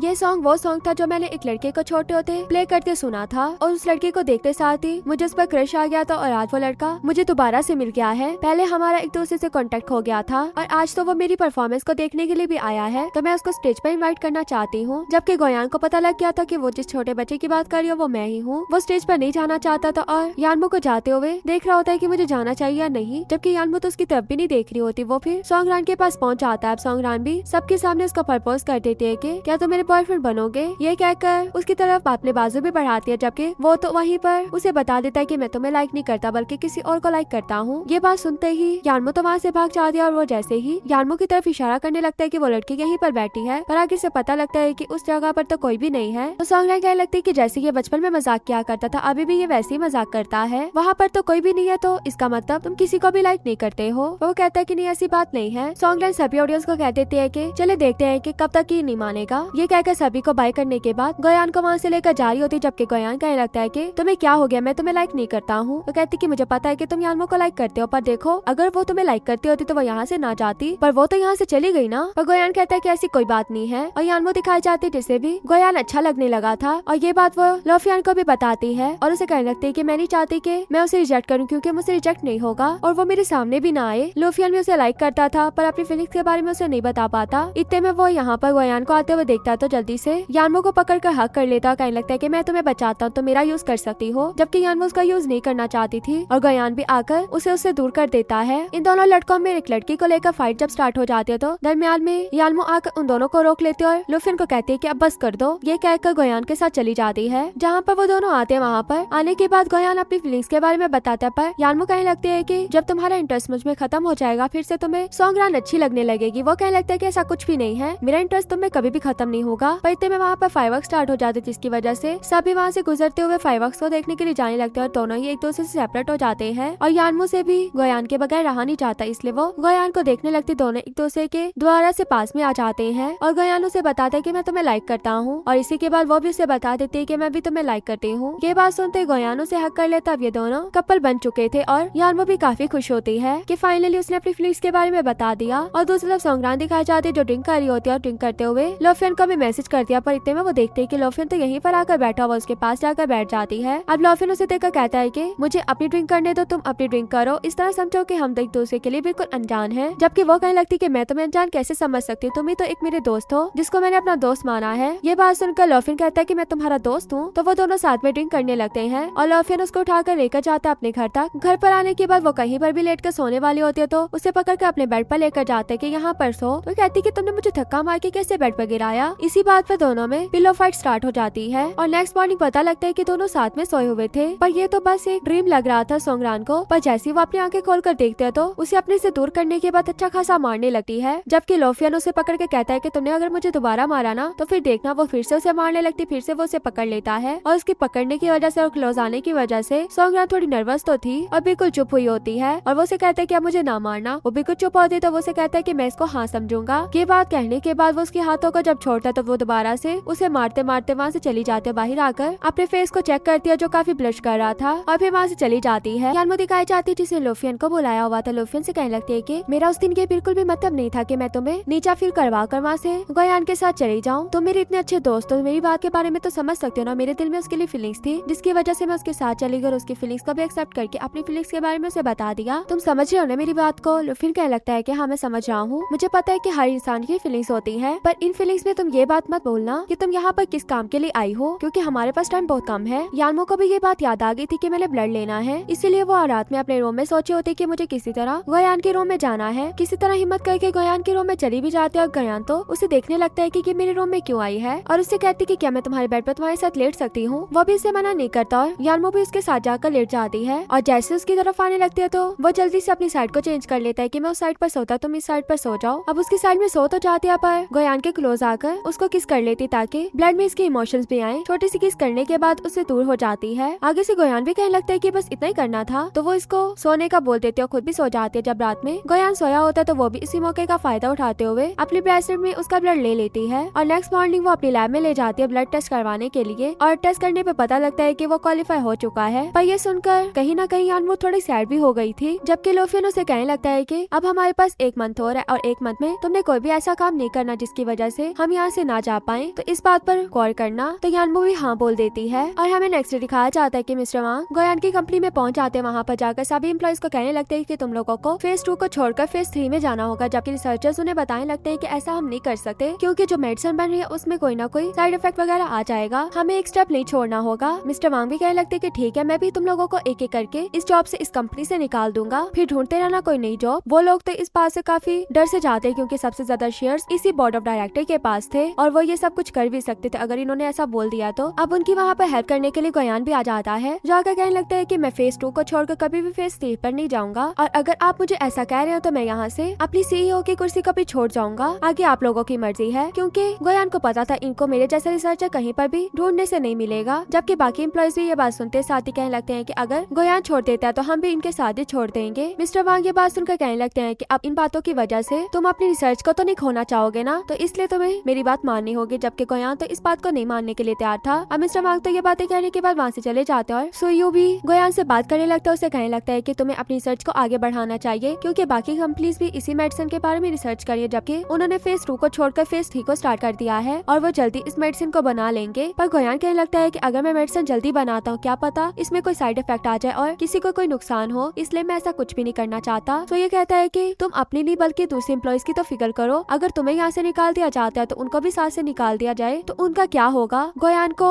सुयू की बात तो समझ में आई थी, इसलिए वो सभी एम्प्लॉइज की बातें वगैरह छुपकर सुनने लगता है, जिससे पता लगता है कि किसी के ऊपर कर्जा था, किसी के ऊपर बच्चे का बोझ था कि वो बीमार है। इसी तरह की सभी एम्प्लॉइज की बहुत सी बातें होती हैं जिनकी वजह से वो सोचे होते हैं कि अगर हमें इस कंपनी से निकाल दिया गया तो हम क्या करेंगे। अब इन्हीं बातों से गोयान भी सैड हो चुका था, इसलिए वो घर वापस आने के बाद यानमो से इस बारे में पूछता है। यानमो भी से कहते हैं कि तुम्हें अपनी रिसर्च का फेज 2 नहीं छोड़ना चाहिए क्योंकि वही एक इम्पोर्टेंट स्टेप है। अगर तुम वो छोड़ देते हो तो बच्चों का क्या होगा जिनको तुम वही वाली मेडिसिन दोगे, अगर तुम्हारी मेडिसिन की वजह से उन्हें कुछ हो जाता है तो इसलिए तुम्हें किसी की भी बात सुनने की जरूरत नहीं है, वो सब तो तुम्हें डरा रहे हैं। गोयान की भी ये सब बातें सुनने के बाद दिल थोड़ा हल्का हो जाता है। कंपनी में जाने के बाद सोई को भी ये सारी बात बताता है। कहने लगता है कि यानमो ने कहा कि मुझे किसी की भी बातों में आने की जरूरत नहीं, वरना मैं तुम्हारी बातों में आने वाला था, पर अब मैं अपनी रिसर्च पर ही ध्यान दूंगा। ये बात कहकर वो तो वहाँ से चला जाता है। उसके जाने के बाद सो ये सोचे लगता है कि ये शानमो रास्ते में आई हुई है, अगर ये ना होती तो शायद ये मेरी बात मान लेता। अब कंपनी की तरफ से एक बहुत बड़ी पार्टी होती है जहाँ पर काफी ज्यादा लोग आए होते हैं डिफरेंट कंपनी से, और वहाँ पर गोयान की सिस्टर भी आती है जो अपनी कंपनी के लिए आई थी क्योंकि उसे भी इन्वेस्टर की जरूरत थी और पैसे भी उसकी कंपनी को कम पड़ रहे थे। वो डिफरेंट लोगों से जाकर बात वगैरह भी करती है, पर हर जगह से उसे कार्ड मिल जाता है और अभी भी उसे इस बात का पता नहीं होता कि कोई भी कंपनी उसके साथ इन्वेस्ट करेगी या नहीं करेगी। और इधर मिस्टर वांग दिखाए जाते हैं जिन्हें अभी भी गोयान पे गुस्सा होता है, इसलिए वो गोयान से बात करते हैं, पर उनकी बातों से उसे पता लग जाता है कि ये फेज 2 को को नहीं छोड़ने वाला और न ये फेस थीमे जाएगा। इसलिए वो अपने शूज के ऊपर खुद ही ड्रिंक गिरा लेता है। कहने लगता है कि मेरा शूज जो भी साफ करेगा वो कोई और नहीं बल्कि गोयान होगा, और अगर ऐसा नहीं करता तो मैं भी इसको निकाल दूंगा और साथ ही साथ इसके सभी एम्प्लॉयज को भी। अब इन बातों को सुनने के बाद गोयान भी अपने ईगो को साइड में रखते हुए उनके शूज को साफ करने वाला होता है, पर वो कहता है कि मुझे इस कपड़े से नहीं करवाना। उसका कहने का मतलब था कि तुम अपने कपड़ों से करोगे। गोयान तो ये करने के लिए भी तैयार था, पर इतने में वहाँ पर उनके पाँव पर एक और ड्रिंक गिर जाती है। वो किसी और ने नहीं बल्कि यानमो ने गिराई थी, और आकर इस तरह की बातें करना शुरू हो जाती है कि सबके अटेंशन ले लेती है और कहती कि मैं तो आपकी बहुत बड़ी फैन हूँ, क्योंकि आप हमेशा मेडिसिन के बारे में सोचते और किसी भी जल्दी में नहीं पड़ते, क्योंकि आपको लोगों की जिंदगी की परवाह है, ना कि अपनी मेडिसिन की कि वो जल्दी से जल्दी बने। इन्हीं सब बातों की वजह से अब मिस्टर वांग को भी चुप होना पड़ता है, क्योंकि अगर वो कोई भी ऐसी बात बोलेगा जिसकी वजह से लोग इसको ही बुरा समझेंगे, और लास्ट में वो इस बात की भी धमकी देकर जाती है कि अगर मैं यहाँ पर लोगों को सबको बता दूं कि आप गोयान को उसकी कंपनी से निकाल रहे हैं तो सभी आपके खिलाफ हो जाएंगे और गोयान को बहुत सी जॉब ऑफर भी हो जाएंगी। तो आप क्या चाहते हैं कि अपनी बेइज्जती करवाना या यहाँ पर चुप होना? अब मिस्टर वांग को भी बात समझ में आ गई थी, तो वो भी कुछ चुप हो जाते हैं, कोई भी बात नहीं करते, और यानमो भी सबके साथ ड्रिंक करने लगते। तो उसको ड्रिंक करते देखकर गोयान भी वहाँ से उसे ले जाता है, और उसके जाने के बाद सोये भी मिस्टर वांग को साइड में ले जाते हैं। वहाँ पर जाकर उनसे बात करने लगते हैं कि गोयान ने तो पता नहीं अपनी रिसर्च पर क्या करना, और सारा डाटा मेरे पास है, तो क्यों ना हमें एक और रिसर्च टीम बनानी चाहिए जहाँ पर वो ये डाटा यूज करेंगे और फेज 2 को छोड़कर फेज 3 पर काम करेंगे, और गोयान को हम अपना काम करने देंगे, वो जो भी मेडिसिन पर काम कर रहा है, और इससे हमारी मेडिसिन भी जल्दी बन जाएगी। मिस्टर वांग को भी ये आइडिया काफी ज्यादा पसंद आया था। जबकि इधर गोयान दिखाया जाता है जो यानमो को हक कर लेता है, क्योंकि उसे पता था कि यानमो ने उसकी इतनी बड़ी हेल्प की है, वो भी बस मुझे बचाने के लिए, और उसे थैंक्स करने लगता है। यानमो भी उसे खुश होकर हक कर लेती है। और ज़ोहान दिखाया जाता है जो सुई के पास आता है, उसे कहने लगता है कि तुम्हें अपनी कंपनी में इन्वेस्टर की जरूरत है ना, तो मुझसे इन्वेस्ट करवा लो, मेरे पास तो इतना पैसा है, मैं तो तुम्हारी कंपनी में इन्वेस्ट करने के लिए तैयार हूँ। पर वो उसे मना कर देते, क्योंकि उसे पता था कि ये बस उसे लाइक करता है, इसी बेस पर उसकी कंपनी में इन्वेस्ट करना चाहता है। पर वो ऐसा इन्वेस्टर ढूंढना चाहती थी जिसे इसका काम पसंद हो और वो अपनी खुशी से इसके काम में इन्वेस्ट करे, और इसी वजह से इसने काफी ज्यादा ड्रिंक कर ली थी और एक जगह पर आकर बैठकर सोची होती है कि ना तो मेरी कंपनी चाहिए और ना ही मेरा कोई बॉयफ्रेंड है, मैं तो बिल्कुल सिंगल हूँ। टूटते हुए तारे को आसमान में देखकर जल्दी से विश करने लगती है कि मेरी कंपनी भी ठीक हो जाए और मुझे मेरा बॉयफ्रेंड भी मिल जाए। जैसे ही आंखें खोलकर देखती है तो सामने ओ खड़ा हुआ था, और ने पता लगवा लिया था कि ये थोड़ी सैड है, इसी वजह से वो सुई को हक कर लेता है ताकि वो थोड़ा उसे कंफर्ट कर पाए। सुई ने भी काफी ड्रिंक की हुई थी, वो भी खुश होकर उसको अच्छे से हक कर लेती है, और उसने तो उसको काफी अच्छा अपना फ्रेंड भी बना लिया था वापिस आने के बाद। और तो बस स्माइली किए जा रहा होता है ये देखकर। यानमो से पूछते कि तुम्हें क्या हुआ, तो वो बताने लगता है कि सुई और मैं काफी अच्छे फ्रेंड बन गए हैं। तो वो कहते हैं कि अच्छा फ्रेंड बन गए हो, पर तुम्हें फ्रेंड का क्या पता हो कि फ्रेंड क्या चीज होते है, तुम तो एक रोबोट हो और ना ही तुम्हारे पास दिल है। तो वो और भी सुई के बारे में बातें किया जा रहा होता है, तो वो उसे कहते हैं कि बस ठीक है, मुझे और बातें नहीं सुनाओ, अगर तुम्हें इतनी अच्छी फ्रेंड मिल गई है ना तो जाकर उसका पीछा करो। अब नेक्स्ट और दिखाया जाता है जो अपने मास्टर की बात सुनने के बाद उसको फॉलो करना स्टार्ट हो जाता है, जबकि वो तो आज बिल्कुल होश में थी और वो नहीं चाहती थी कि ओ उसे फॉलो करे, इसलिए वो ओ को मना भी करती है, पर ओ तो फिर भी नहीं रुकता।